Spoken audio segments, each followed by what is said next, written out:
Assalamualaikum warahmatullahi wabarakatuh. Alhamdulillah wassalatu wassalamu ala Rasulillah wa ba'd. Saya bersama Datuk Tuan Yang Ma'arif, Pengarah Jabatan Agama Islam, Penasihat Undang-Undang Perlis, seterusnya tuan-tuan muslimin muslimat sekalian. Baik, saya terus kepada perbincangan kita pada hari ini, iaitu berkaitan dengan saya pergi yang pertama dulu, iaitu nasab anak tidak sah taraf. Seperti telah dijelaskan sebentar tadi, Perlis berbeza dengan negeri lain, di mana negeri lain mensyaratkan penasaban anak yang lahir, yang mana anak yang dilahirkan tak cukup 6 bulan 2 lahzah tidak boleh dinasabkan kepada bapanya. Manakala Perlis berbeza dengan permasalahan itu. Untuk mendapat gambaran awal fatwa Perlis, saya nak tarik perhatian semua supaya kita kena sedar satu perkara, iaitulah hakikat pernikahan di zaman jahiliah. Berdasarkan riwayat daripada Aisyah radhiyallahu anha yang menyebutkan bahawa pernikahan di zaman jahiliah ada 4 jenis pernikahan. Salah satunya adalah pernikahan yang ada pada hari inilah, yang diiktiraf di dalam syarak sehingga berterusan sehingga hari ini, lalu isyarat iktiraf, maka dia jadi syariat. Manakala ada 3 lagi perkahwinan yang kita boleh kata hampir menyamai zina, ataupun yang 2 lagi perzinaan, jelaslah. Yang pertama iaitulah disebut sebagai, saya highlightkan di situ pada baris yang keempat, iaitulah nikah al-istifda', iaitulah seorang suami yang memiliki isteri, dia suruh isteri dia pergi tidur dengan orang lain untuk dapat anak dari benih orang itu. Kemudian bila isteri dia ternyata mengandung hasil daripada hubungan itu, isteri dia, anak tu jadi anak dia, dan dia terpulang pada dia, sama ada dia nak isteri dia tu ataupun dia tak nak, ikut dia lah apa yang dia nak buat. Kerana wanita di zaman itu tak ada nilai, di zaman jahiliah. Nabi datang menaik kedudukan wanita. Itu nikah yang kedua. Yang ketiga, iaitulah seorang perempuan, dia letak, bila dia nak anak, dia letak satu bendera, satu kain di pintu rumah dia. Dia memberi syarat mana-mana lelaki yang lalu di hadapan rumah dia, dia pelawar masuk untuk tidur bersama dia. Barangkali 10 orang, barangkali berapa orang yang dia nak. Kemudian bila dapat anak, dia akan panggil semua yang melakukan hubungan dengan dia, dan dia juga panggil seorang yang mahir dalam ilmu qiyafah. Ilmu qiyafah iaitulah ilmu pengecaman. Dia cam tengok anak tu sama dengan lelaki yang mana, lalu dinasabkan anak tu kepada lelaki tersebut. Manakala pernikahan yang keempat, iaitulah zina lah. Dia tidur dengan siapa-siapa yang dia kehendaki, kemudian bila dapat anak, dia, perempuan tu boleh ikut suka hati dia. Dia nak, dia suka kat lelaki mana, lalu dia dakwa anak tu daripada lelaki tersebut. Ini realiti yang berlaku, bentuk-bentuk pernikahan yang diiktiraf di zaman jahiliah. Secara kita boleh buat satu kesimpulan, perzinaan berlaku secara berleluasa, anak tak sah taraf tu terlampau banyak. Itu satu perkara yang kita perlu ada gambaran awal. Kerana itu bila datang Rasulullah wafat, bila berkembang pada zaman para fuqaha, kita kena ada gambaran awal bagaimana perbahasan para fuqaha itu berlaku. Baik, kemudian kita tengok, selain daripada sistem pernikahan yang berlaku di zaman jahiliah, kita juga perlu tahu bahawasanya ada di zaman dahulu ada sistem perhambaan yang memberi sumbangan kepada berlaku banyaknya anak-anak yang tak sah taraf ni. Antara isyarat mudah yang kita dapat tengok, iaitu kita boleh tengok dalam Al-Quran, surah An-Nur ayat 33, Allah Ta'ala berfirman, وَلَا تُكْرِهُ فَتَيَاتِكُمْ عَلَى الْوِغَاءِ. Jangan kamu semua memaksa hamba-hamba perempuan kamu melacurkan diri. Perhambaan di zaman jahiliah, kalau kita merujuk kepada perhambaan orang perempuan, dia ada 2 kategori hamba perempuan ni. Pertama, hamba perempuan yang dimiliki dalam bentuk tuan dia nak tidur dengan dia, nak melakukan hubungan dengan dia. Dapat anak tu adalah anak tuan. Perkara itu diiktiraf di dalam syarak. Satu lagi, iaitulah hamba wanita yang dimiliki tuan dia tak nak kat perempuan tu. Habis tu dia suruh buat apa? Dia suruh melacurkan diri. Suatu ayat Quran kata, jangan kamu semua memaksa hamba-hamba perempuan kamu melacurkan diri. Mana bila datang Islam melarang perbuatan pelacuran diri itu. Kerana itu perkataan Ibnu Katsir yang saya nukilkan di bawah itu, karena ahlu jahiliyah, kata Ibnu Katsir, dahulunya orang-orang jahiliyah, idza kana li ahadihim amah, bila mereka memiliki hamba, arsalaha tazni, mereka akan suruh hamba mereka itu berzina, dan mereka jadikan perbuatan itu daribah, dia ada bayaran lah. Zina mesti ada bayaran. Bayaran tu untuk tuan. Jadi hamba tu adalah barang. Dia sama seperti barang sistem dahulu. Lalu tuan dia dapat kekayaan dari perzinaan yang dilakukan oleh hamba dia. Jadi ini antara perkara yang menyumbang kepada banyaknya anak-anak tidak sah taraf yang tidak diketahui siapa bapa mereka. Kemudian datang Islam, maka Islam mengharamkan zina.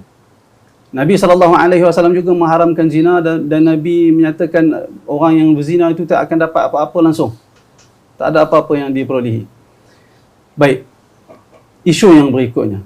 Itu gambaran pertama yang saya harap kita semua dapat gambaran itu. Kemudian yang kedua yang saya nak tarik perhatian semua iaitulah isu nasab anak tidak sah taraf dari seorang wanita yang dimiliki. Wanita ni pula wanita yang dimiliki yang dimaksudkan iaitu adalah al-firash. Wanita yang dimiliki yang disebut dalam bahasa hadis sebagai al-firash. Dia merujuk kepada wanita yang dimiliki melalui dua cara. Pertama, melalui perhambaan. Satu, melalui itu perhambaan, dimiliki melalui perhambaan. Kedua, dimiliki melalui perkahwinan. Wanita yang dimiliki melalui perhambaan, dia dimiliki oleh tuan dia, sahibul firash. Manakala wanita yang dimiliki melalui perkahwinan, suami dia ada sampai pada hari ini. Lalu saya sebut di bawah tu, seorang wanita sama ada ia dimiliki oleh seorang suami melalui perkahwinan atau dimiliki dan ditudiri oleh seorang tuan melalui perhambaan. Dua-dua keadaan itu menjadikan wanita tu al-firash. Jika melahirkan anak dan terdapat lelaki lain mendakwa anak itu adalah anak hasil hubungan zinanya dengan wanita tersebut, kesemua ulama sepakat anak tersebut dinasabkan kepada lelaki yang memiliki wanita tersebut. Bila banyak banyak berlaku perzinaan, Nabi nak nafikan hak penzina. Tapi bila seorang wanita tu ada suami ataupun dimiliki oleh tuan dia, kalau dia melahirkan anak tu apa keadaan pun mesti dinasabkan kepada suami atau tuan. Melainkan suami atau tuan menafikan. Itu yang ada dalam fatwa Faleh. Kemudian berikutnya, khilaf bagi anak yang dilahirkan, bagi wanita yang ada firash, ada tuan, ada suami, semua ulama sepakat anak yang dilahirkan milik suami atau milik tuan. Ijma'. Semua ulama sepakat. Yang menimbulkan khilaf ialah wanita yang ghairu firash. Yakni dia tak ada suami, bukan milik kepada mana-mana tuan. Bukan hamba kepada mana-mana tuan. Itu yang menimbulkan perbezaan pendapat di kalangan ulama. Perbezaan ni bila dia terbawa-bawa kepada isu yang sedang kita hadapi sekarang ni. Baik, perbezaan secara ringkasnya, perbezaan pertamanya, pandangan pertama mengatakan anak zina tidak boleh dinasabkan kepada lelaki yang berzina dengan ibunya. Ini pandangan majoriti, iaitulah dia cover semua. Asalnya wanita yang tidak memiliki tuan ataupun tidak memiliki suami, yang mana anak asalnya wanita yang dimiliki oleh seseorang sama ada melalui jalan perhambaan ataupun perkahwinan, anak semua dinasabkan kepada suami ataupun tuan. Itu asal keadaan. Tetapi itu bagi yang wanita yang firash lah. Wanita yang tak firash, tidak berkahwin atau tidak dimiliki, ulama berbeza pandangan. Pertama, anak tidak boleh dinasabkan kepada ibu, tidak dinasabkan kepada lelaki melainkan kepada ibu, dan pandangan kedua, anak zina dinasabkan kepada lelaki yang berzina dengan ibunya apabila si lelaki membuat dakwaan dan ibunya bukan isteri dan bukan milik kepada orang lain. Inilah pandangan Al-Hasan Al-Basri. Pandangan kedua mengatakan anak zina dinasabkan kepada lelaki yang berzina dengan ibunya. Pandangan majoriti tadi dia cover semua. Perempuan tu ada dia dah berkahwin ke, dia belum berkahwin ke, dia cover semua. Tapi pandangan yang kedua mengatakan tak nasab tu pandangan kedua dia kata nasab anak ni kepada bapa, kepada lelaki dalam semua keadaan. Apabila dipastikan anak tu memang dari lelaki tersebut. Itu pandangan kedua, pandangan minoriti. Pandangan majoriti dia membezakan dua. Sama ada dah berkahwin, dimiliki kepada pemilik wanita. Kalau dia tidak berkahwin, dinasabkan kepada ibu. Itu pandangan majoriti, manakala pandangan minoriti dia membezakan. Dan perlu mengambil pandangan minoriti. Perlu mengambil pandangan minoriti, mengambil asas pandangan minoriti. Walaupun ada sedikit perbezaan. Antara ulama minoriti yang menyebut pandangan yang diambil oleh perlih, fatwa perlih, iaitulah antaranya pandangan Al-Hasan Al-Basri. Bahkan dia juga merupakan pandangan, saya sebut di situ Abu Hanifah. Al-Hasan Al-Basri, Ibnu Sirin, Urwah Ibnu Zubair. Urwah Ibnu Zubair ini merupakan anak saudara kepada Aisyah radhiyallahu anha, ambil hadis daripada Aisyah, isteri Rasulullah. Sulaiman bin Yasar, Ibrahim An-Nakhai, Ishaq bin Rahawai. Ishaq bin Rahawai iaitulah sezaman dengan sahabat Imam Syafi'i, sahabat dengan Imam Ahmad, sezaman dengan mereka. Demikian juga pandangan ini diriwayatkan daripada Imam Abu Hanifah, pemuka mazhab Hanafi, yang mana beliau berkata, la ara ba'san idza zana ar-rajulu bil mar'ah fahamalat minhu an yatazawwajaha ma hamliha wa yasturu 'alayha wal waladu waladun lahu. Kata Imam Abu Hanifah, aku berpandangan tidak mengapa dinasabkan ataupun dinisbahkan anak apabila seseorang lelaki berzina dengan seorang perempuan dan perempuan itu hamil dari hubungan tersebut. Lelaki itu berkahwin pula dengan perempuan tersebut bersama kehamilan perempuan itu dan dia menyembunyikan, yakni menjaga maruah perempuan tersebut. Anak itu adalah anaknya. Pandangan ini juga merupakan salah satu pandangan ulama mazhab Hambali, menjadi pandangan pilihan Syekhul Islam Ibn Taymiyah dan Ibn Qayyim Al-Jauziyah. Ini nama-nama ulama yang lebih awal dahulu. Pandangan yang dipegang oleh perlih bukan pandangan yang asing dalam perbahasan fiqh Islam. Sebab tu saya sejak daripada zaman Mufti Datuk Juanda sehingga zaman Datuk Asri, saya banyak pergi perbincangan meja bulat. Selalu yang digembar-gemburkan iaitulah berdasarkan pandangan syariah, anak yang tak sah taraf tak boleh dinasabkan kepada bapa biologi. Pandangan syariah, kita tak setuju yang tu. Kerana isu ni bukan isu muktamad. Isu ni menyebabkan berlaku perbezaan pandangan. Kerana tu dalam beberapa majlis saya sendiri sebut, saya kata kita tak boleh kata perkara tu. Kenapa saya kata begitu? Kerana dalam salah satu majlis perbincangan meja bulat, dinamakan sebagai perbincangan meja bulat, ada dengan ketua pengarah Jabatan Pendaftaran, ada sebahagian staf Jabatan Pendaftaran datang kepada saya, Ustaz, betul ke kami tak dikira sebagai bersubahat kalau kami binkan anak tak sah taraf kepada bapa biologi? Menunjukkan dah berlaku salah faham. Sedangkan perkara sebenarnya bukan begitu. Kita akan tengok terus kepada perbincangan ni. Kemudian, ini fatwa perlih yang saya tak perlu kita ketengahkan lagi. Baik, ini dalil dan alasan. Pertama, hadis al-waladu lil firash. Ini hadis utama pandangan majoriti. Tapi kita juga guna hadis yang sama. Cuma kita tak setuju cara majoriti mengumumkan maksud hadis itu. Hadis tu dia mesti kekal gambaran asal dia. Kita tengok, saya sebut di sini. Hadis pertama kita adalah al-waladu lil firash. Cerita dia, macam mana saya nak mulakan? Al-waladu lil firash iaitulah asal cerita. Penulis melihat hadis al-waladu lil firash mesti difahami, diletakkan pada kes-kes yang sama situasi. Saya sebut di situ. Hadis al-waladu lil firash, ya, barangkali ada ijma' para ulama supaya seseorang anak yang dilahirkan dari yang memiliki suami ataupun memiliki tuan, dalam kes perhambaan, si anak dinasabkan kepada suami atau tuan. Itu ijma' para ulama. Okey. Hadis al-waladu lil firash adalah khas untuk situasi berlaku perebutan di mana si anak dinasabkan kepada sesuatu yang yakin iaitu al-firash. Dalam kes al-waladu lil firash, perebutan anak tu terhadap seorang perempuan yang dimiliki melalui jalan perhambaan. Nah, itu saya sebut, nanti saya akan tengok hadis itu secara lengkap. Saya sebut di sini, inilah gambaran asal kes. Inilah waqi'atul hal yang tidak boleh diumumkan. Dia mesti situasi yang sama. Gambaran kes yang sama baru boleh letakkan, baru boleh dilaksanakan hadis kepada kes tersebut.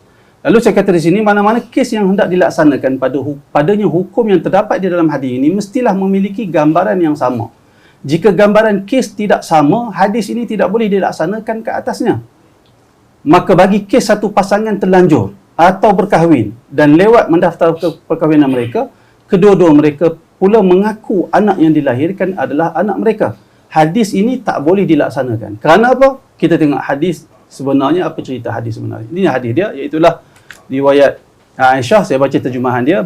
Kata Aisyah radhiyallahu anha, ibu kita semua, dia kata berlaku perbalahan antara Sa'ad ibn Abi Waqqas dengan Abd bin Zam'ah tentang seorang anak. Kata Sa'ad, budak ini wahai Rasulullah adalah anak saudaraku Utbah, abang kepada Sa'ad. bin Abi Waqqas, abang dia. Yang memesan kepadaku budak itu adalah anaknya. Abang Sa'ad ni ulama khilaf sama dia sempat masuk Islam ataupun tidak. Tetapi hubungan itu berlaku sebelum Fathu Mekah. Sebelum berlaku Fathu Mekah. Utbah ni, abang kepada Sa'ad, dia dah melakukan hubungan dengan seorang perempuan milik bapa kepada Amr yang bernama Zam'ah. Sebelum dia meninggal, dia bagi tahu kepada adik dia Sa'ad, hamba milik Utbah tu, hamba milik Zam'ah tu, aku pernah tidur dengan dia. Anak yang sedang dia kandung itu anak aku. Jadi dia kata nanti bila dia melahirkan anak, kamu ambil anak tu, anak kita. Dan kita kena tahu satu keadaan. Kes dulu, zaman dahulu, zaman Nabi, zaman para fuqaha, anak ni satu kekuatan kepada kaum. Sistem zaman tu begitu. Tak ada pendaftaran. Muhammad bin Abdullah, tak ada apa-apa dokumen Muhammad bin, tak ada. Kalau anak tak sah taraf, keluarga yang tahu. Orang luar tak tahu. Tak timbul isu anak tu menanggung keaiban.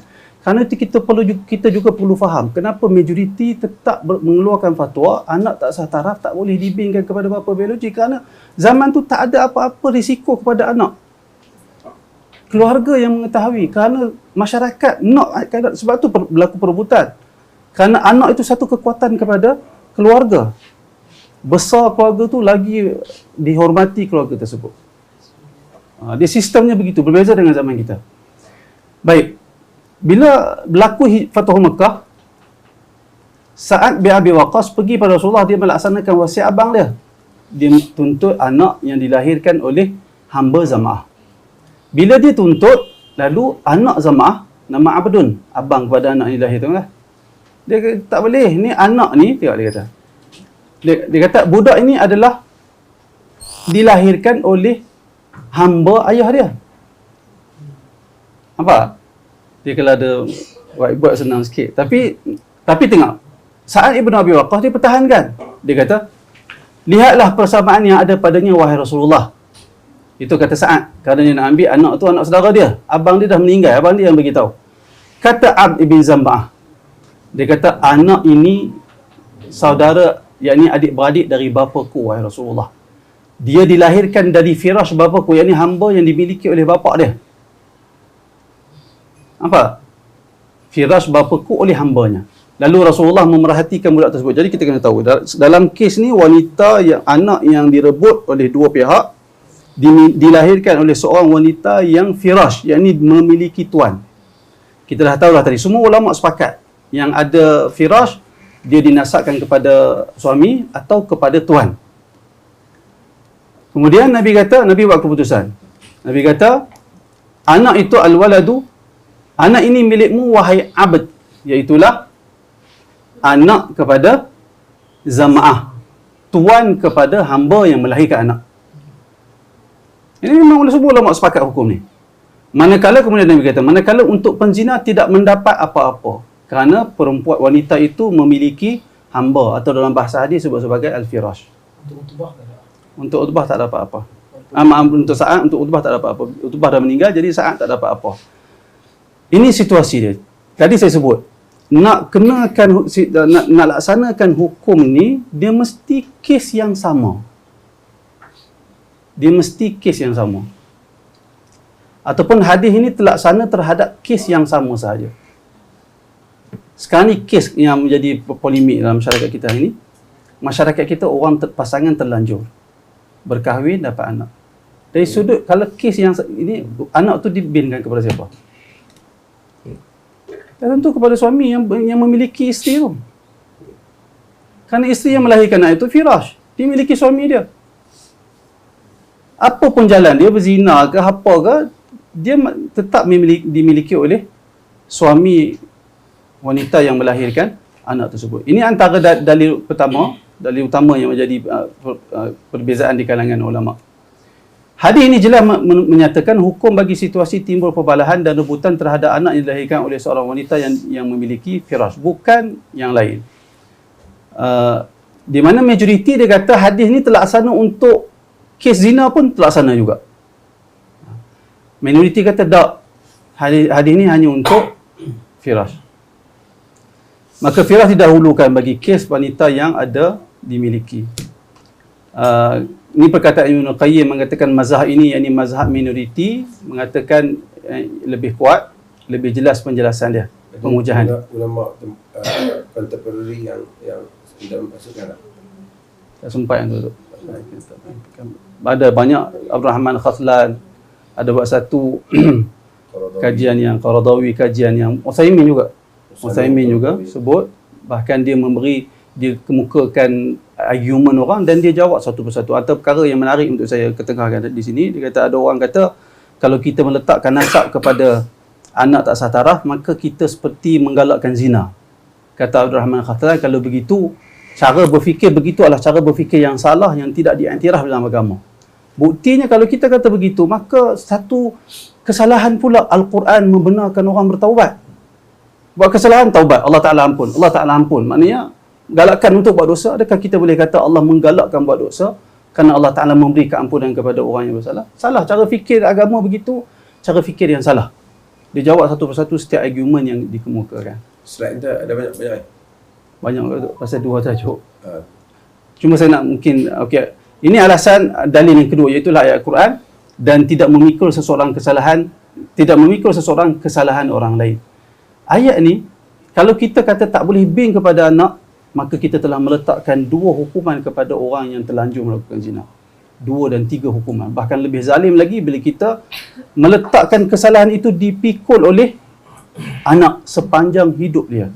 Kata Syekh Sulaiman Muhammad Luhaimi, dia kata, inna fi ilhaqi walad zina bizani idza lam yakun thamma firash fihi hifdhun li nasabil walad min ad-diya'.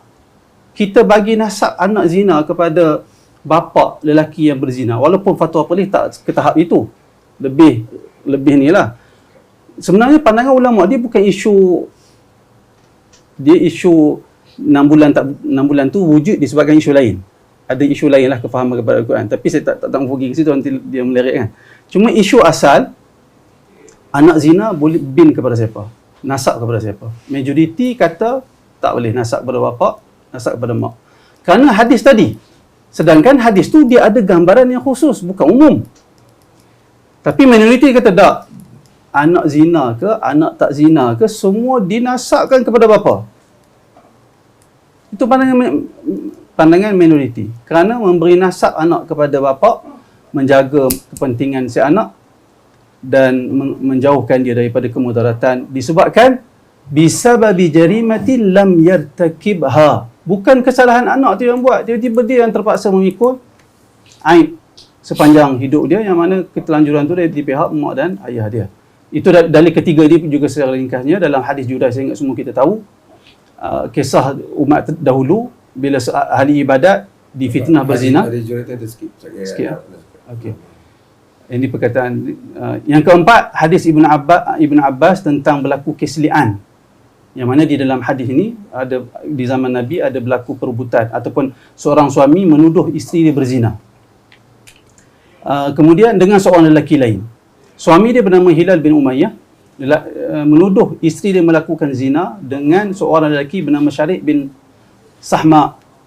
Dalam hadis tu Nabi kata, kalau kemudian berlaku li'an, li'an kita semua tahu, seorang suami dia bersumpah 3 kali, 4 kali dia sedia menerima laknat, isteri dia pun buat perkara yang sama, kemudian selesai. Mereka tak dikenakan hukuman kerana Al-Quran sebut begitu. Kemudian di dalam akhir hadis Nabi sebut, Nabi suruh tengok anak yang dilahirkan.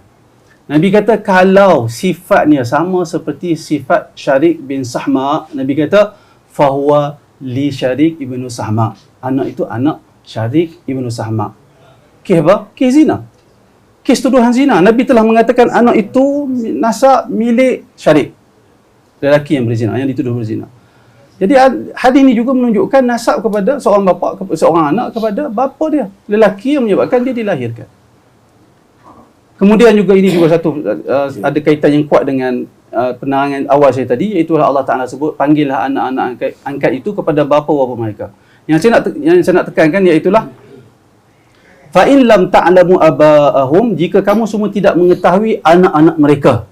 Siapa dia? Maksudnya jika kamu tak tahu siapa bapa anak-anak itu, maka mereka anak-anak yang tak diketahui bapa itu adalah saudara-saudara kamu dan maula-maula kamu. Persoalan yang saya nak timbulkan iaitulah siapa dia anak-anak yang tak diketahui bapa? Antaranya zina, Antaranya anak luqata. Luqata ni apa, anak dibuang. Anak buang ada zaman dulu, bukan zaman ni ada. Zaman dulu memang ada anak buang banyak. Tapi pula fa in lam ta'lamu, jika tak tahu, maknanya kalau tahu panggil dengan awal disebut ud'uhum li abaihim, panggil setiap anak tu dengan nasab kepada pak dia. Jika kamu tak tahu siapa bapa dia, maka dia, anak itu adalah saudara kamu dan maula kamu. Soalan dia, kalau kita tahu bapa dia tapi bapa zina, umum ayat ini menyatakan dinasabkan kepada bapa, walaupun bapa zina. Syekh Said Tantawi dalam Tafsir Al-Wasit dia sebut, fa in lam ta'lamu aba'ahum al-haqiqiyyin, jika kamu tak tahu bapa-bapa dia yang sebenarnya, likai tansibuhum ilaihim, untuk kamu nasabkan dia kepada mereka. Maknanya kalau tahu, kita nasab kepada dia walaupun dia anak zina. Walaupun tak jelas dalam ayat itu, tapi dia ada isyarat kepada menyokong fahaman yang dipertahankan, yang difatwakan oleh hadis yang kedua, iaitulah berlaku di zaman Ali ataupun di zaman Nabi masih hidup. Ada berlaku seorang lelaki dari Yaman, dia datang berjumpa dengan Ali.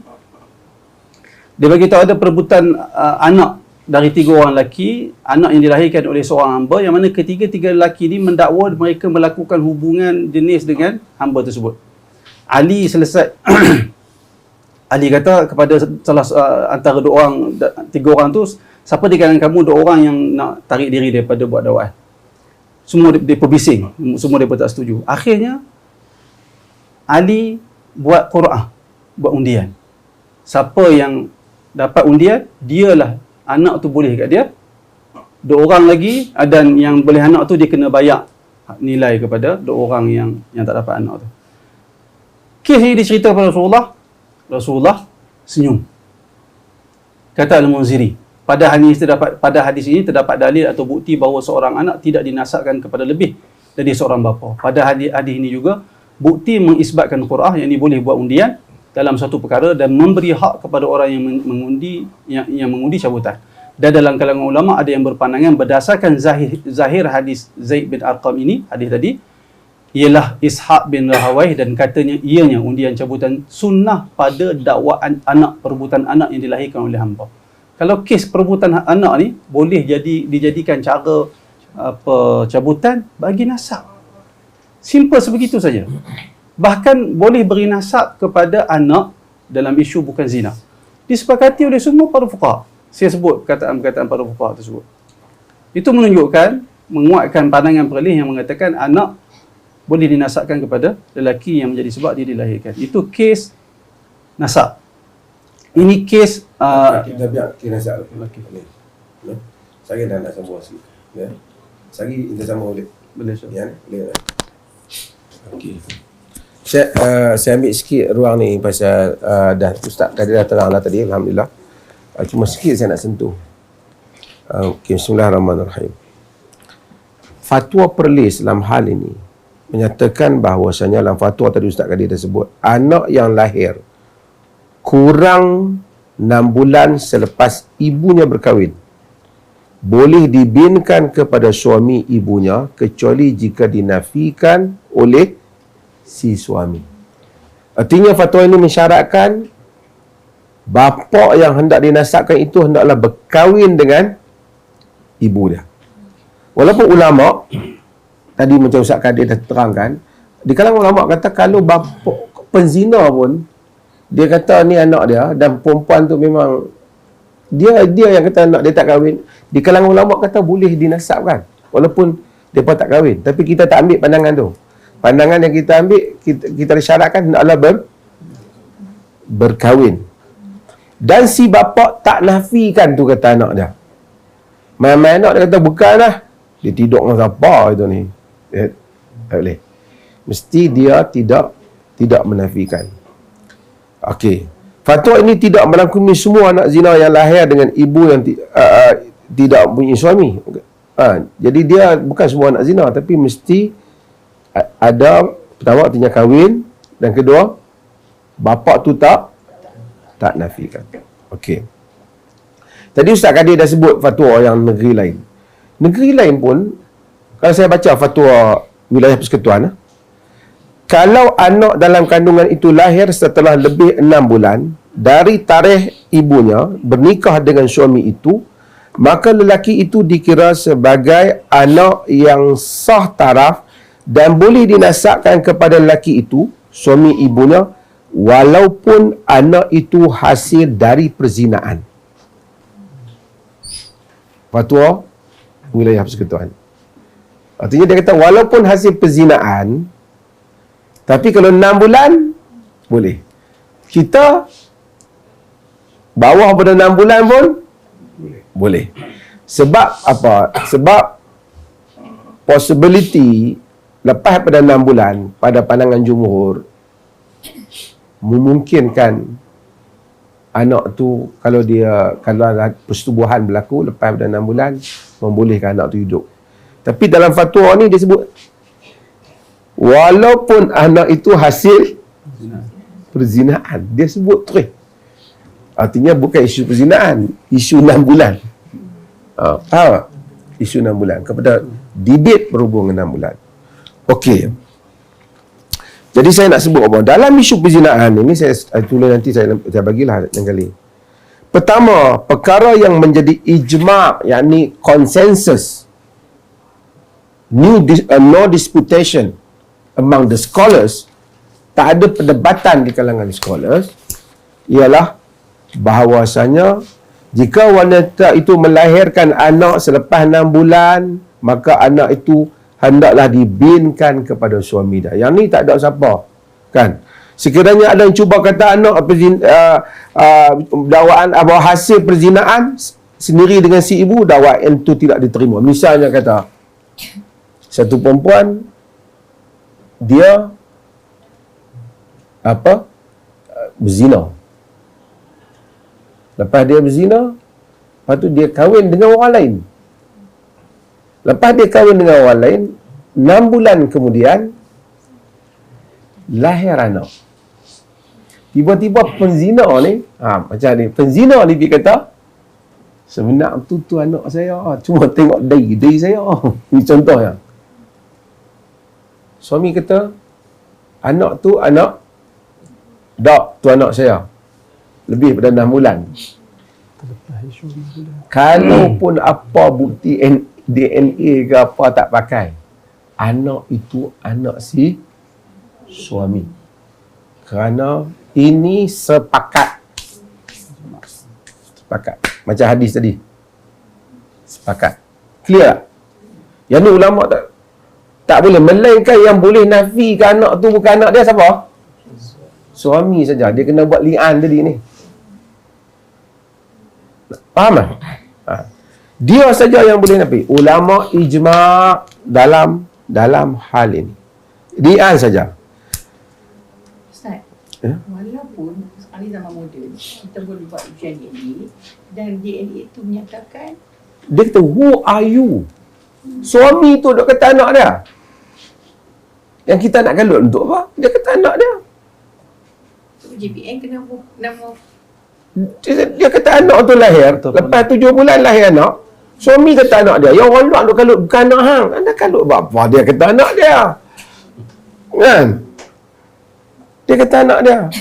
Walaupun orang kata DNA ke apa, telah disiram air maninya di atas air mani orang lain. Dan bahasa yang ni kan. Okey. Okey, jika wanita tak bersuami, dia lahir anak, ini pun ijma'. Lepas tu dia kata anak ni, anak mamat ni, dia ni tidur dengan saya. Ijma' tak boleh dinasabkan pada mamat tu selagi mamat tu tak kata anak dia. Kau tidak tanya kita, siapa-siapa lahir-lahir, dia kata tu anak dia hang lah. Oi. Kerana itu merupakan tuduhan zina pada dia. Ini juga ijma'. Ijma' maksud konsensus. No disputation. Tidak ada perbezaan pendapat among the mujtahidin. Di kalangan mujtahid. Clear? Selain daripada dua benda ni, yang ni yang khilaf ni. Supaya kita clear. yang lahir kurang pada 6 bulan dan si suami tu kata anak dia. Lahir pada lebih pada 6 bulan, orang lain pinafi tak pakai anak suami. Kalau si suami tu kata bukan anak dia, clear, tak apa, tak boleh nasab pada dia kurang 6 bulan. Sekarang dia tak nafi, dia aku menikah. Okey. Maka timbul hadis al-walad li firas. Al-walad li firas tadi Ustaz al-walad li firas ni macam ni cerita dia. Tadi dah cerita dia nak mudah. Sa'ad bin Abi Waqqas, dia sahabat Nabi. Dulu saudara dia nama dia Utbah bin Abi Waqqas. Saudara lah. Dia dah tidur dengan satu perempuan ni. Perempuan hamba ni. Perempuan ni dah lahir anak. Tapi sebelum dia lahir, perempuan ni telah menjadi milik kepada Zam'ah. Masa anak tu lahir dalam keadaan perempuan ini milik kepada Zam'ah tu. Kalau nak tengok rupa dia sama dengan Utbah tu, sama dengan Ahad dulu. Tapi Nabi kata al-walad lil firas. Anak kira hak mana, siapa yang milik kan, sama ada suami ataupun tuan. Tengok Islam nak selesai masalah. Dia Islam ni dia anti gosip. Dia tak mau gosip tu. Kalau tidak mampu lah pada zaman tu contoh. Macam anak hang tidur ni. Come on. Jadi kau tengok budak ni macam mana hang itu duk baik gemak dia. Dah tidur hampa dah skandal ke apa? Agama tak benar kan? Agama tutup gosip ni. Al-waladu, Nabi kata lil firash, anak kepada firash. Siapa tu sama ada suami ataupun tidak nanya orang yang tak kahwin macam Ustaz Najdi ni. Orang tu anak Ustaz Najdi pula. Lawak Ustaz Najdi bertentang. Okey. Kemudian kerana itu maka timbul isu. Ulama-ulama tadi daripada Hasan al-Basri, Muhammad ibn Sirin, Ishaq bin Rawiya, Urwah bin Zubair, ini semua great scholars, ulama-ulama besar sebelum pun mazhab 4, dan sebahagian mereka semasa mazhab 4. Mereka telah keluarkan pandangan ini. Abu Hanifah seperti dinukilkan oleh Al-Mughni juga kata, dan Abu Hanifah bagi satu benda dalam qaul Abu Hanifah ni, walaupun sebahagian orang kata ini tidak dalam kitab Abu Hanifah, tapi Al-Mughni dalam kitab Muqtabar dalam fiqh, dia menyatakan menutup aib perempuan tu. Menutup aib perempuan tu. Okey. Tadi argumen-argumen Ustaz Kadir dah sebut dah. Kemudian hadis Juraij. Juraij ni cerita yang lelaki hak duk ibadat kuat tu, mak dia pergi panggil, dia tak menyut, orang kita kata tak sahut tu. Lepas pada tu mai satu orang pelacur pergi mengaku anak dia dalam perut tu, anak yang lahir tu, dia kata dia pergi berzina dengan Juraij. Tu kes macam tu lah. Tetapi di dalam riwayat hadis tu, Juraij Allah bagi karamah kat dia. Dia pergi tanya budak tu, man abuka ya ghulam, siapa bapakmu?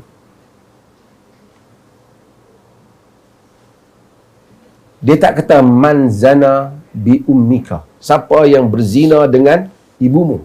Maksudnya dia nasabkan anak tu kepada bapak. Man abuka, bapakmu. Dia kata ar-ra'i, fulan ar-ra'i, fulan ar-ra'i. Jadi hadis ni kata Al-Qurtubi dan tafsir Qurtubi, bahawasanya antara bukti bahawasanya anak zina boleh dinasabkan kepada bapa. Sebab Al-Qurtubi sebut di dalam tafsir Al-Qurtubi. Dia ada perbezaan di kalangan scholars, tapi saya sebut. Okey. Macam mana fatwa ni kita boleh bangkit? Cerita dia. Dulu ada satu orang, dia mai ke pejabat mufti. mengadu.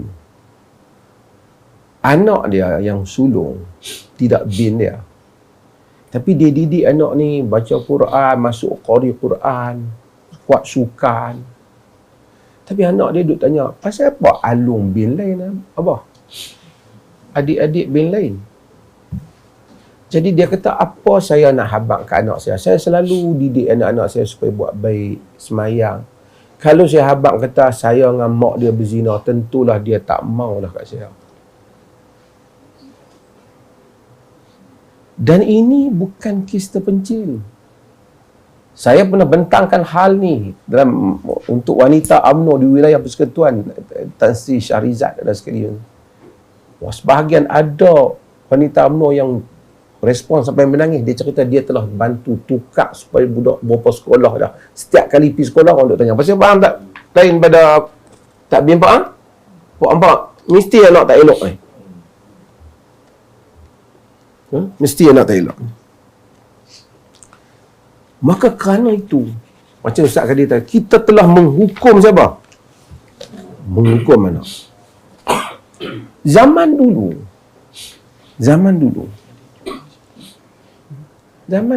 dia tak macam kita. Zaman dulu katalah, nama saya Muhammad Asir bin Zaid Abidin. Duk tahu mana nama saya? Duk kat saya. Bukan ada saya bawa kad pengenalan. Tak bawa. Kalau saya pergi Basrah, saya duduk sini, saya pergi ke dulu orang tu Basrah, Kufah, dia orang Kufah. Dia pergi Kufah, dia beritahu dia boleh nasab diri dia pada kabilah yang merupakan mawali dan seumpamanya. Dan orang tak pernah timbul, bapak kau siapa, bapak kau siapa. Kan? Oh, dia tak timbul, orang tak boleh cek, nak pergi cek, tanya mak dia. Hal itu tak berlaku. Zaman sekarang yang hal itu berlaku. Masuk sekolah jadi masalah. Cuba bayangkan kes ni, budak macam tadi, kalau dia membesar, masuk sekolah rendah, kena. Masuk sekolah menengah, masuk universiti, besok bapak dah tak ada dah. Bapak tu mungkin pergi haji, bertaubat, jadi orang soleh. Tapi bila berkumpul adik-beradik, abang kita bin lain, semua mengingati dosa yang agama suruh tutup. Betul tak? Dosa. Abang tu bin lain, ayah dengan mak dulu ni. Dia menyimpan dendam kepada bapak dia. Zaman dulu mungkin tak ada, bapak dia lahir-lahir, bapak dia khalas, hampir je. Hampir aku, sekarang siapa nak boleh cek. Tapi pasal pakai sistem pendaftaran ni. Pakai sistem pendaftaran yang ada pada zaman kita. Kemudian, saya punya argument. Pendapat ni kebanyakan ulama contemporary, Yusuf Al-Qaradawi, Ibn Usaimin, bahkan USIM ada buat paper, buat kajian, panel berapa ramai tu, hatta PhD, kebanyakan mereka menyatakan nak selesai masalah zaman ni kena pakai fatwa ni. Bukan dia sebut fatwa perlih je, dia sebut kena pakai pendapat ni. Qaradawi kata kena pakai pendapat ni nak selamatkan anak-anak ni. Cuba bayangkan satu orang berzina dengan satu perempuan, wal'iyazabillah. Lepas dia berzina, perempuan dia mengandung. Lelaki kalau dia tahu fatwa jumhur, dia jangan pergi menikah dengan perempuan ni. Jadi masalah sepanjang hayat hang, lebih baik hang belah. Betul tak? Perempuan hang tanggung sendirilah. Kalau aku kahwin dengan hang, sampai mati aku pun ada kes. Orang akan duk sebut pasal anak ni. Tapi kalau aku tak kahwin, anak bin Abdullah, memang anak zina, tak ada siapa-siapa. Betul tak? Tapi apabila satu orang lelaki setelah dia berzina, kemudian dia mengambil tanggungjawab berkahwin dengan perempuan berkenaan, lebih baik tak daripada yang lari? Lebih baik tak? Kemudian setelah dia lebih baik, dia dihukum sepanjang hayat dah dengan bin ni. 1000 kali dia pergi haji pun orang kata, no, anak hang hak sulung, aku tak tahu perangai hang dulu. Faham tak? Kenapa fatwa ni kita pilih?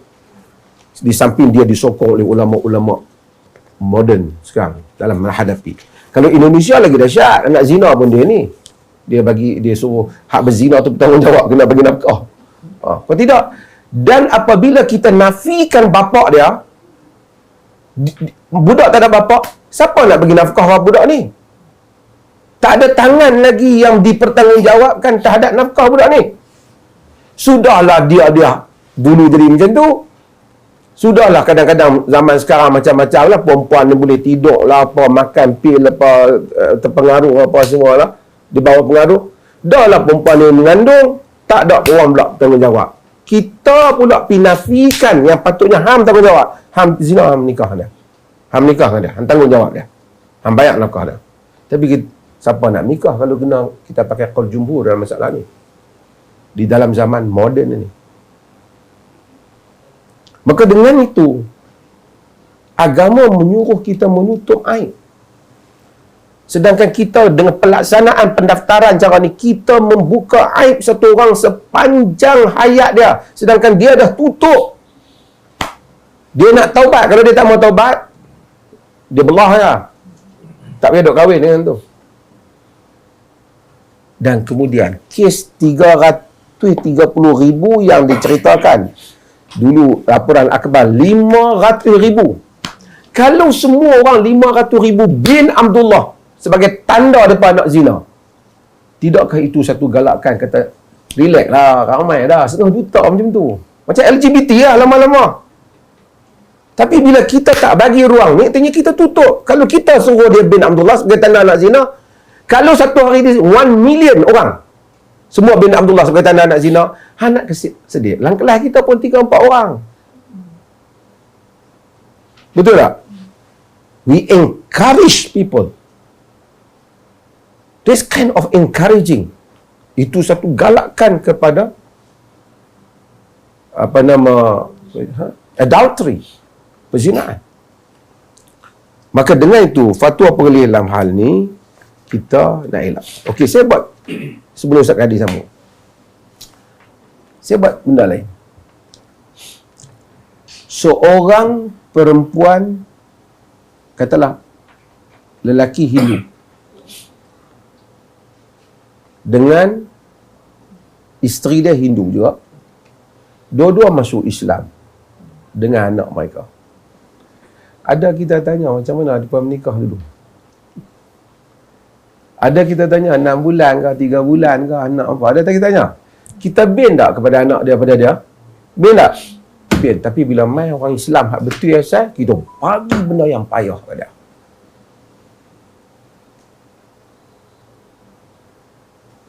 Dia masuk Islam, dia dengan anak dia masuk Islam. Kita tanya dulu masa hampa menikah tu ada 6 bulan ke? Masa hampa kapiak dulu ni. Nikah macam kapiak. No issue. So saya orang kata perlu ikut Saudi, perlu tak ikut Saudi. Saudi kata 6 bulan. Tapi sebagai ulama Saudi tak mensyaratkan 6 bulan sebagai yang Saudi. Ibn Taymiyah yang Saudi ikut banyak tidak mensyaratkan. Al-Qaradawi kata ini lah cara bahawasanya jika lelaki itu bertaubat, patutnya bila dia kahwin dan dia bertaubat dengan taubat yang sebenar, kita patut tutup aib dia dan kita nasabkan anak tu pada dia. Mungkin ada. Ini kekuatan. Kalau fatwa ni tak ada dalam negeri ni, berapa ramai orang tak boleh tutup aib dia. Perempuan akan jadi mangsa. Kadang-kadang saya jumpa ada orang yang berbahagian agama, dia lawan, dia ramai cucu dia kat saya, suruh nak daftar di Perlis. Kenapa saya minta kata cucu, minta kata tak boleh? Dia tanya cucu anak saya. Cucu orang lain minta terpetuk bikak nak kata dia. Macam itulah perasaan orang lain. Orang akan lari je. Berzina mudah je sekarang ni, mengandung berlambak. Kalau orang tahu nak jadi sepatutnya orang buang anak. Fatwa ni menyelamatkan keadaan, menyelamatkan maruah, menutup aib satu orang. Ini dia punya strength kepada fatwa ni. Dan dia bukan qaul orang Perlis, bukan pendapat jawatan kuasa Perlis. Telah menyebut fatwa ni Urwah ibn Zubair, Hasan al-Basri, Muhammad ibn Sirin, ulama-ulama besar yang telah sebut ni. Ishaq bin Rahuyah, mereka telah sebut pendapat dia ni. Dan ulama-ulama zaman ni juga membangkitkan. Hatta Syekh Munajjid dalam tu dia kata fatwa yang seperti ni lebih dapat menyelesaikan nasib anak-anak ni yang tidak terbela. Kalau dah tak ada bapa tanggungjawab, berapa banyak derita nasib dia. Dah dituduh nak zina, tak ada siapa nak tanggungjawab nafkah. Ini fatwa penyaman. Ini menutup man satara musliman satarahullah yaumal qiyamah. Siapa tutup aib orang Muslim, Allah tutup aib di hari kiamat. Saya bagi tahu pada pendaftaran, you daftar dia, you tutup aib dia dunia akhirat. Tapi Ustaz, isu ni berbalik kepada kuasa kepada DPN. So bila macam kami yang berurusan kan untuk pendaftaran anak tak sah taraf ni, dia berlaku kekeliruan. Tu kita panggil pergi penerangan. So adakah lepas pada ni JPN berkuasa? Dulu kita ada masa zaman Datuk Seri Hamzah, dia tahu usaha supaya ni. Masa Datuk Seri Zahid jadi dia dengar penerangan ni, dia terus buat nota semua negeri kena ikut fatwa ni. Tapi masa tu dia silap lah, benda ni tak boleh semua negeri. Tu yang dia buat nota kan, semua tempat kena ikut fatwa macam ni. Dia nak selesai terus masalah ni. Tapi yalah, benda agama di Malaysia ni tak boleh. So kita kata tak apa Datuk Seri. Saya kata tak payah semua negeri, kami tak buat kat kami je lah. Tak payah. Pun perlih orang boleh datang lah. Apa Ustaz kan masa di pun itu, masa kita dah buat menyatakan bahawa anak tak sah taraf ni tak semestinya dengan bin Abdullah kan. Kita Asmaul Husna dan pelaksanaan telah berlaku di JPN dan memang mendapat sambutan daripada luar pada Perlis. Ada yang sanggup mai daftar kat sini. Kerana apa? Kerana mereka tak mau bin Abdullah tu. So sebenarnya rupanya tidak berlaku orang kata apa pelaksanaan yang sekata lah di JPN Malaysia. Kalaulah bapak dia nama Abu Bakar, tiba-tiba abang dia tu nama bin Abdul Malik atau bin Abdul Qudus, pelik lah juga. Dia tak pasal apa abang bin Abdul Qudus ya. Tak kena juga. Sama lah juga. Pasal apa kita nafi? Pendaftaran ke JPN tu, kita boleh tu dia daftar terus. Ya, dia kena mai. Dia mai itu peranan mahkamah ya kan? Dia kena datang ke mahkamah. Pesahan dan melalui perintah mahkamah. Kat JPN okey. Dia ada perintah mahkamah tu. Maksudnya Saya boleh kongsikan sebab puan pun biasa kan berusaha JPN. Okey, macam yang Ahmad Arif bagi tahu lah. Okey, kita kalau permohonan memang mesti untuk anak yang tak sah taraf ni lah, memang mereka akan pergi ke mahkamah terlebih dahulu untuk dapatkan perintah. Daripada perintah itulah yang kita akan daftarkan. Ni untuk kes yang nak buat pindaan lah. Nak buat pindaan pada awalnya mungkin ibu tu dia main seorang. Dia main seorang, kemudian ataupun pada awalnya dia masuk maklumat bapa tapi dia nak buat pindaan, nak letak bin. Yang tu yang memang kena dapatkan dalam arahan kita pun menyebut kena dapatkan perintah mahkamah lah, sebab mahkamah dia nak buat macam tadilah, nak kena pastikan kahwin ke tak kahwin. Tu syarat utama kan yang disebut tadi, kena kahwin kan. Dan yang itulah isu yang bin binti tu. Dan kita akan buat berdasarkan perintah mahkamah lah.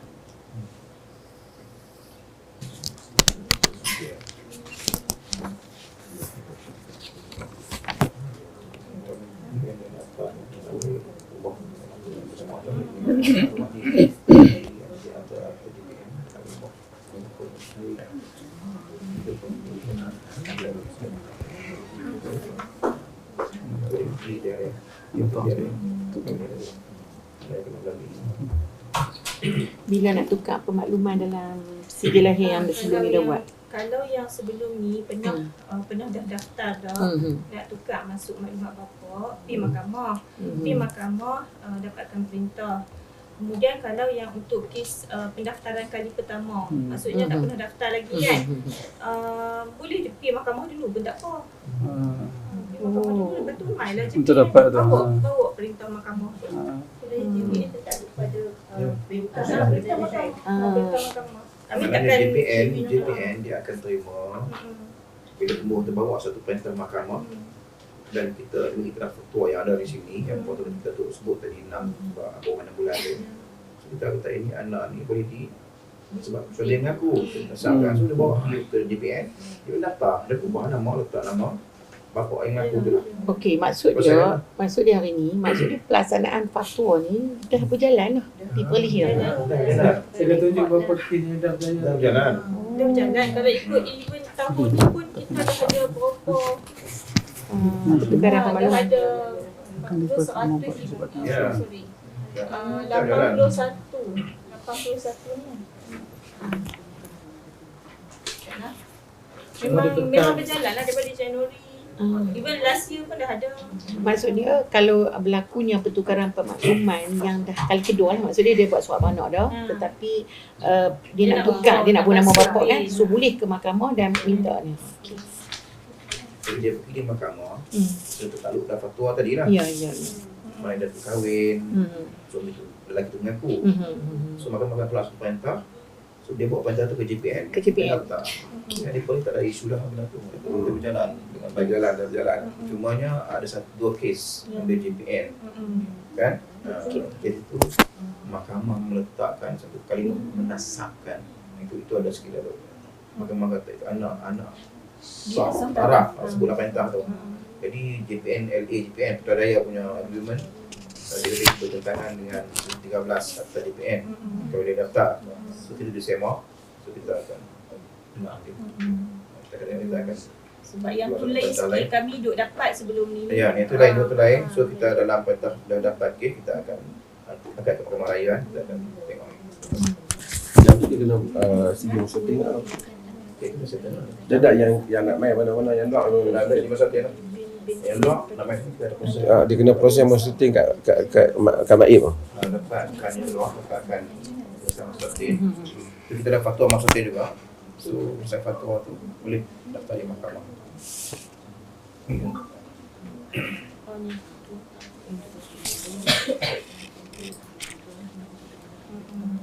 Macam tahun lepas ada 23 kes yang dah ada masuk perintah mahkamah yang nak Daftar. buat menggunakan perintah mahkamah untuk ban kan.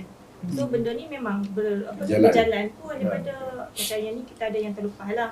Yang tahun ni pun 19 perintah yang kita dah dapat untuk masukkan menasabkan ban nanti. Kita punya fatwa tu sebenarnya walaupun ada saya sebut kaul yang lain ni, kita letakkan syarat kena kahwin. Sebenarnya memang nak cover perempuan ni. Kalau kita dah tak boleh, dia akan gugurkan budak tu. Dan saya fatwa ni kita menutup banyak perkara dari segi nafkah anak tu sendiri. Dari segi apa yang Datuk sebut tadi antaranya lah. Dari nafkah, tanggungjawab nafkah anak tu sendiri. Yang kahwin pun dia lari. Dia lari. So makna anak memang besar membuka sesuatu. Kita minta tanggungjawab kepada seseorang. Ini banyak isu. Pada dah boleh sahkan isu nafkah kan, keperluan pada tanggungjawab tu. Jadi fatwa dia sebenarnya isu selesaikan isu tu banyak aspek yang boleh kita tutup kita faham tu. Kalau dia bercerai kan, kalau kata yang anak yang tak dibingkan dia cerai, isteri dia tak boleh pergi tuntut kan, nasab untuk nafkah anak ni, padahal walaupun anak dia tak boleh tuntut macam dia tak tu kan biar aku tu biar Abdullah. Tengok berapa banyak nanya. Dan berlaku di negeri lain begitu. Perempuan dah tanggung. Perempuan tanggung nafkah anak tu. Tu saya heran, ada JPN dululah yang main. Dia perempuan, dia pula duk tak boleh. Macam saya kata ini menyelamatkan wanita. Menyelamatkan wanita. Setengah orang kata biar dia rasa sikit siapa suruh dia berzina. Masalah yang rasa tu bukan pak dia. Yang rasa pasal siapa? Budak tu yang rasa. Bukan hampir hukum pak dia, hampir hukum. Kalau negara kita ni ada hukum sebab satu hutan di belakang dia, badan juga. Yang ni pak dia, apa? Pak dia lagi dia senang. Seorang dia tak boleh tanggungjawab. Kapur kami Ustaz kan, kami macam rumah kebajikan yang dekat dengan komuniti masyarakat. So kadang-kadang pihak kami dikunjungi juga oleh rakyat Perlis ni, main duk mengadu lah. Kisah anak yang tak ada dokumen, kemudian adalah rentetan cerita-cerita report, kemudian macam mana saya nak jelaskan, kemudian nak bawa ke JPN kan, bila kemudian isu yang berkahwin pula di Siam, anak bila daftar kat sini tetap bin Asmaul Husna juga. Tapi adalah kelonggaran-kelonggaran dengan JPN, tapi alhamdulillah JPN oleh kita ni bagi kerjasama yang sangat baiklah. Sekarang saya tak ada masalah, cuma bila dari segi apa yang dibangkitkan hari ni, isu dia tertumpu kepada kerana anak-anak yang tak sah taraf ni mengalami masalah bila bersekolah, membesar, sebagai tambah-tambah yang pergi sekolah tahfiz. Ada juga yang saya juga yang jaga anak tak sah taraf ni pergi ke tahfiz kan. So macam mana dia mengalami situasi-situasi macam rasa rendah diri dan sebagainya kan. Saya tak boleh cakap ni sebab saya ada satu orang Sarawak, satu Sabah Sarawak dia hantar email panjang. Dia kata anak dia yang pertama tu memang anak tak sah taraf bin Abdullah. Dia telah nak muda hari perkahwinan tu, dia pun buat besar-besar, dia pun family ada nama. Tapi adik yang angkat tu dia kata oleh kerana anak ni bukan bin bapa dia, maka kita terpaksa wali hakimkan dia. Satu majlis semua tahu. Malu dia orang. Masa tu dia kata baru dia dengar apa ni. Hari kegembiraan kami lah hari yang paling malu bagi kami sekeluarga. Cerita kami 50 tahun dulu telah dibangkitkan dalam majlis yang kami anjurkan sendiri. Tengok. Sebab tu kita dalam di negeri Perlis, lantaran tu kita ada fatwa, kita berhubung dengan akad nikah kita angkat terus. Tak payah duk sebut-sebut lah, saya angkat kan. Bagi tahu dia angkat, hantaulah kata saya. Dia angkat nikah sebagai, kalau hang sebagai wali, hang kalau memang kuasa hang sebagai wali. Ni saksi semua ada. Jangan duk bercerita dia lepas apa, jangan duk bangkit benda-benda tu pada hari perkahwinan tu. Pasal apa nak kena cerita oleh kena kita kena wali hakimkan dia sebab apa? Tengok. Boleh dia tak tahu, sebab itu kita nak cover lah benda ni untuk orang Islam. So kalau yang lain JPM boleh kerjasama semua, alhamdulillah. Dengan Yang Amat Arif banyak membantu lah. sama juga dengan Jabatan Agama Islam. Ustaz Abbas tu saya banyak anak tak sah taraf kahwin lah. Dia berurusan dengan Ustaz Abbas, banyak bantu, sangat-sangat mudah saya. Hari tu hari orang, cucu cicit kita kadang-kadang bukan nak kontrol. Na'udzubillah kan, tapi macam tu.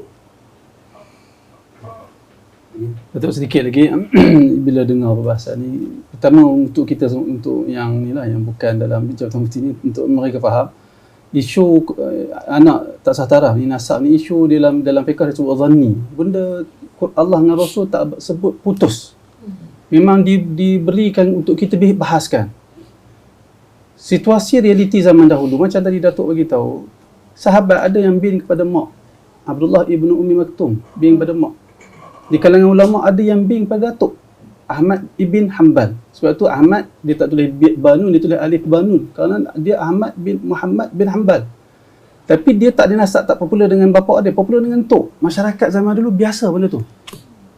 Dia tak jadi salah, tapi jadi fuqaha dahulu mereka mengeluarkan ijtihad berdasarkan apa yang terlintas dalam kepala mereka.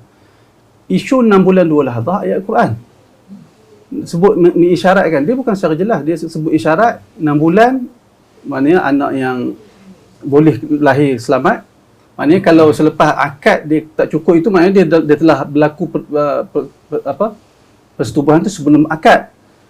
Al-Quran yang sebut tu lahzah disebabkan dia ambil kira tempoh persetubuhan dan tempoh kelahiran. Jadi itu yang ada 6 bulan 2 lahzah. Itu pandangan majoriti. Tapi ketika majoriti buat keluar pandangan tu, suasana tak seperti yang kita hadapi. Kalau seperti yang kita hadapi, tak mustahil ulama mujtahidin akan perhatikan lebih mendalam dalam isu ni. Tiba-tiba dia kita nak bagi faham Ustaz Kadir kata ni, kalau satu orang dulu dia bapak dia kata nama Abu Bakar, dia bin Abdullah, orang tak tanya, orang tak akan tuduh apa, sebab orang kata mungkin dia pakai tok dia kot, mungkin dia pakai tok nek dia kot. Pasal Macam Muhammad bin Idris Al-Syafi'i. Orang kata Al-Syafi'i tutup dia Berapa dah? pasal zaman Arab punya environment lain-lain. Kita ni pasal kita dua tu je. Bin tak boleh bin tu. Dia memang bin tu. Kalau lain pada bin bapak, terus orang kata hang nak zina. Lepas nak hitam kan. lepas tu jadi pergi sekolah tahfiz, nak tolak jadi tutup imam. Ustaz tarik main belakang. Saya kata tak boleh, anak zina tak boleh jadi imam. Betul Datuk. Kalau dia perisau subahat dengan orang zina, sepatutnya dia lebih risau membuka aib anak, mak bapak, keluarga. Zaman sekarang, orang yang bersekongkol mendaftarkan tak benarkan bil pada bapak, seperti dia mengaibkan berapa ramai di kalangan umat Islam dalam negara. Kesalahan itu lebih besar macam hadis yang Datuk sebut, man satara musliman satarallahu yaumal qiyamah. Jadi itu perkara yang menggerunkan lah. Cuma saya Datuk untuk yang terakhir sekali, isu perwalian ni, isu dia bila fuqaha Quran memberi isyarat 6 bulan tempoh paling awal anak seseorang ibu boleh melahirkan anak dan anak selamat. Mengisyaratkan begitu. Dia kemudian datang hadis Zam'ah menafikan nasab anak zina. Majoriti kata itu menunjukkan anak zina tak boleh nasab. Dia ada isteri ke, dia ada suami ke, dia tak ada suami ke, tak boleh nasab. Majoriti kata tak, dia boleh nasab. Minoriti kata boleh nasab. Saya secara peribadi, saya dah pernah sebut ke Datuk, tapi Datuk tak mau ambil pandangan minoriti tu. Saya secara peribadi, saya buat paper ni, saya rasa yakin pandangan yang kuat, anak zina walaupun tak kahwin boleh nasab kepada bapa biologi. Itu pandangan peribadi lah. Kalau bapak tu mengaku lah. Kalau bapa tu mengaku lah, pandangan peribadi itu tak ada kaitan dengan fatwa. Fatwa tak kata begitulah. Itu asas dia. Baik, bila kita sekarang ni bila kita nasabkan bin kepada bapa biologi, maka antara perkara yang disepakati oleh para ulama, nasab mensabitkan perwalian, miras dan aurat mahramiah. Sabit. Saya sempat nukilkan perkataan salah satu alim di sini yang dia sebut asbabu mirathil wara salasatun. Saya bacakan terjemahan dia. Sebab-sebab pewarisan anak Adam ada 3. Setiap satu memperolehi dari yang memiliki hubungan pewarisan dengannya, iaitulah nikah, wala, iaitulah hamba yang dibebaskan, dan nasab. Jadi ni nasab sabit pewarisan dia sebut di sini. Jadi nasab tu bila sabit nasab, maka demikianlah dia sabit semua isu. Kenapa majoriti kita kena tahu juga majoriti ni dia membezakan antara anak zina dengan anak jumpa dengan anak rogol. Tapi dalam negara kita tak ada perbahasan tu, tak detailkan begitu. Hingga anak rogol dan anak pun dihukum satu borong saja. Sedangkan hakikatnya tidak begitu. Tapi di sini mensabitkan bila sabit bin, maka sabit semua hubungan yang berkait dengan bin. Dan alasan yang kedua yang saya sebutkan di sini iaitulah qiyas. Apa maksud dia? Kesemua para ulama sepakat anak li'an dan berapa lagi, dan sebahagian ulama mengatakan anak zina, sabit nasab dia kepada ibu. Sabit hubungan kekeluargaan dia dengan keluarga ibu, anak tu. Sedangkan dia dengan ibu dia tu pun, ibu dia melahirkan dia dalam bentuk perzinaan. Tapi kita telah nasabkan dia kepada ibu dia. Maka kata Ibnul Qayyim, itulah mana perkataan dia kata itulah mahdul qiyas. Sebenar tu fahadha mahdul qiyas, inilah sebenar-benar qiyas yang memenuhi rukun dan syarat, paling pure qiyas yang jelas. Okey, saya nak bagi faham macam ni. Supaya nak faham yang Ustaz Khadir cerita tadi. Saya cerita je bahasa kampung. Kenapa tak boleh nasab? Sebab tak kahwin. Maksud masa persetubuhan berlaku, tidakkah tak kahwin. Pasal apa tak boleh nasab kepada pak dia? Pasal tak kahwin. Walaupun kita tahu air mani itu ialah air mani lelaki tu. Pasal apa tak boleh? Pasal dia pun tak kahwin. Pasal apa boleh nasab dengan mak dia? Mak dia pun tak kahwin ke? Itu isu dah.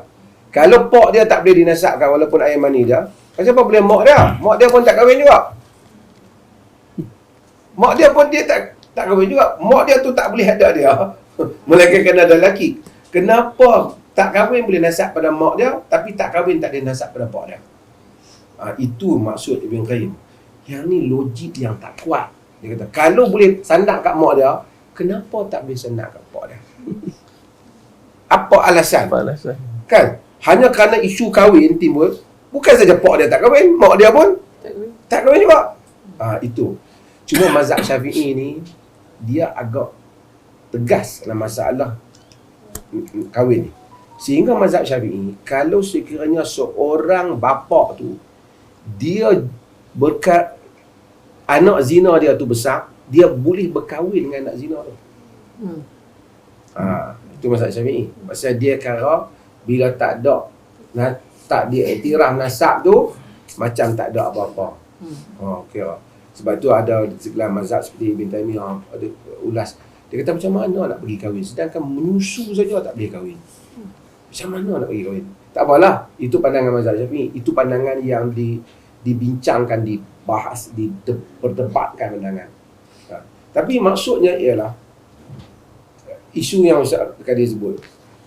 Kenapa kalau sekiranya ibu boleh disandakkan pada ibu, Keluarga ibu juga. Keluarga ibu juga. boleh disandakkan kepada keluarga ibu. Kalau ibu tu mati, pusaka ibu tu sampai kat dia, pasal potang bapak ni tak boleh. Budak ni tak mai kerana ada bapak ni. Kalau kata pasal tak kahwin bukan bapak dia saja. Mak dia pun tak kahwin dengan bapak dia. Itulah dia kata, kalau boleh pada ibu, Boleh. mesti boleh pada bapak. Itulah dia kata kias yang paling kuat. Itu argument dia tu. Jadi at-tabi' dia panggil dalam masalah ni, kalau yang tu boleh, mak dia pun dia pusaka, pak dia pun sama. Kalau dah nasab pada, dah dibim pada pak dia, ertinya pak dia bertanggungjawab bagi nafkah pada dia. So kita jangan dera dia, biarkan dia. Tu macam mana pula Ustaz kalau kata anak tak sah taraf tidak boleh menerima harta pusaka waris? Dia patut boleh jawab dah. Boleh bagi. Patut boleh. Boleh. Boleh. Dia macam ni lah. Bila nama dia dah bin, ada orang nak tanya saya besok, bapak dia mati, dia ada umur 40 tahun. Nama hang dah bin bapak hang, tak payah duk kata saya, tapi dulu ni kurang 6 bulan, tak payah duk hafal. Hang dah bin pak hang, ambil lah harta pusaka tu. Tapi kan masa sebelum ni pelaksanaan ni memang Maksud saya dah kata dah depan ni. Esok depa tanya, siapa yang nak tanya? You dah bin.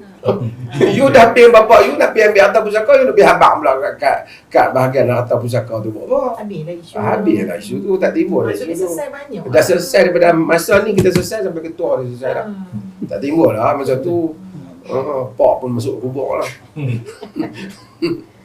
Sebenarnya isu-isu ni isu yang Tapi bayangkan family. Ada 5 orang adik-beradik, abang dia itulah yang kuat dengan ayah dia, tapi bin Abdullah jaga anak baik-baik. Hari bapak mati, si abang tak dapat. Apa perasaan? Apa kesedihan ketika semua orang membahagikan harta, abang dia tak ada. dah berlaku lah kan. Bukan dah berlaku, banyaklah berlaku. Apa kesedihan, apa perasaan. Dan kalau dia carry nama Abdullah tu sepanjang hayat dia, dia nak buat baik apa pun, dia takkan teringat, aku ni terang mana baik kau nak kata anak zina. Bertengkar, ada kes bertengkar dengan adik-beradik. Dia nak marah kat abang dia, abang tu kan nak elok. Dia hantar, dia kata sedih saya hari padan. Dia nak kata kat abang dia, dia berkelahi.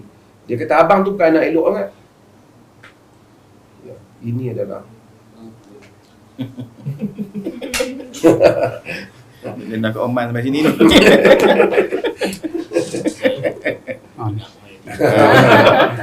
walaupun kusuk tak masuk. Okey.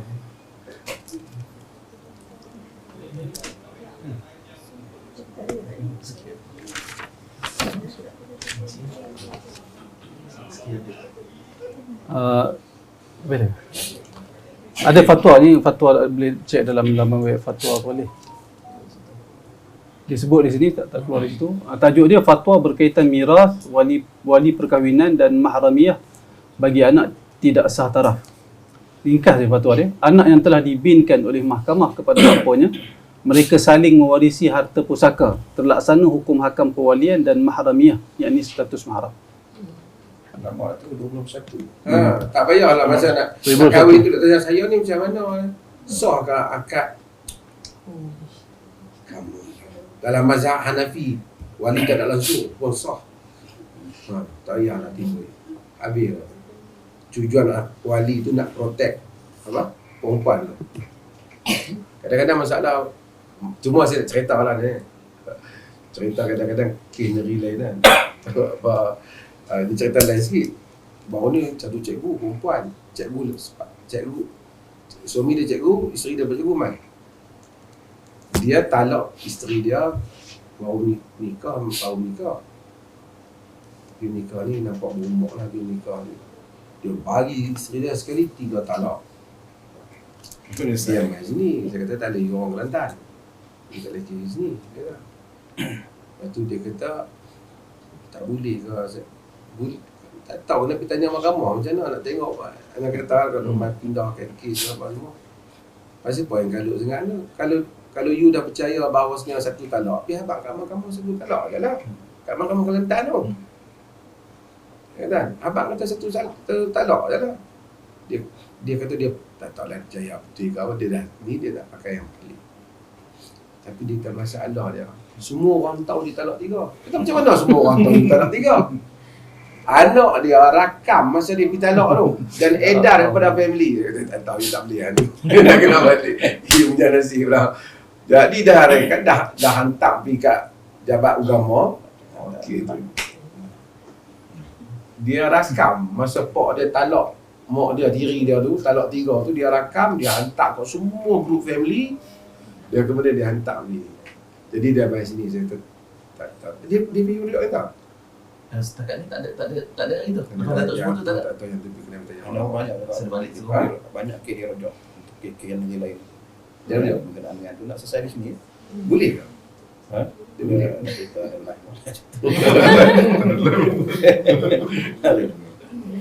ada undang ada kena tapi follow undang lah, bukan kita nak langgar undang kita tak. Dia ada follow kita punya Undang. ya undang kita, bukan kita nak buat satu yang against kita punya law tak, kita punya betul lah. Kita selalu selesai masalah orang berdua. Kan? Buat apa nak jadikan kerana agama manusia hidup dan derita.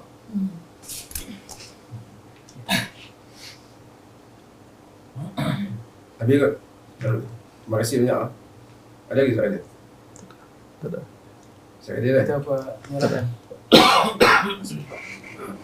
Terima kasih banyak pada semua yang hadir, terutama yang Ma'arif lah, dan juga Tuan Pengarah Jail dan juga Penyiasat Undang Ali ada jajaran ada semua lah, daripada pendaftaran semua sekali lah, daripada media juga. Selina tulis macam mana? Tulis dulu. Berasa.